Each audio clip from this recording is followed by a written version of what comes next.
আসসালামু আলাইকুম বন্ধুরা, এই তো নতুন আরো একটা রেসিপি নিয়ে হাজির হলাম। আজকে হচ্ছে অল্প স্বল্প মুরগির মাংস রান্না করব আলু দিয়ে, আর সেটাই আপনাদের সঙ্গে শেয়ার করছি। আশা করি আপনাদের ভালো লাগবে। এই তো বন্ধুরা, প্রথমে আমি হচ্ছে চুলার উপরে একটা পাতিল বসিয়ে দিলাম, তারপরে দিয়ে দিলাম হচ্ছে সরিষার তেল পরিমাণ মতো। আর সরিষার তেলটা একটু গরম হলে তার মধ্যে দিয়ে দিলাম হচ্ছে পেঁয়াজ কুচি, রসুন কুচি।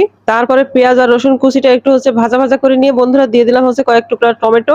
কারণ মুরগির মাংস হচ্ছে টমেটো দিয়ে রান্না করলে গ্রেভিটা একটু ঘন ঘন হয়, বেশ খেতে অনেক টেস্টি হয়। আর এই ৩ টা জিনিস হচ্ছে ভালোভাবে ভাজা ভাজা করে নিয়ে তার মধ্যে দিয়ে দিলাম হচ্ছে কষানোর জন্য পরিমাণ মতো পানি। তারপরে বন্ধুরা দিয়ে দিলাম হচ্ছে গুঁড়া মসলাগুলো। আর গুঁড়া মসলার মধ্যে আছে হচ্ছে হলুদ গুঁড়া, তারপরে শুকনা মরিচের গুঁড়া, তারপরে হচ্ছে জিরা আর ধনিয়া গুঁড়া, আর আছে হচ্ছে গরম মসলার গুঁড়া। আর এগুলো দিয়ে আমি সুন্দর করে হচ্ছে মসলাটা ভালোভাবে কষিয়ে নিয়েছি। আর কষিয়ে নেওয়ার পরে বন্ধুরা দিয়ে দিলাম হচ্ছে ধুয়ে রাখা মুরগির মাংসটা। এর মধ্যে বন্ধুরা আরো দিয়েছি হচ্ছে স্বাদ মতো লবণ। আর এগুলো হচ্ছে ভালোভাবে কষিয়ে তারপরে দিয়ে দিলাম হচ্ছে আলুগুলা। আর আলুগুলো এই যে দেখছেন সুন্দর করে আলু প্লাস মাংস সুন্দর করে হচ্ছে কষিয়ে নিলাম।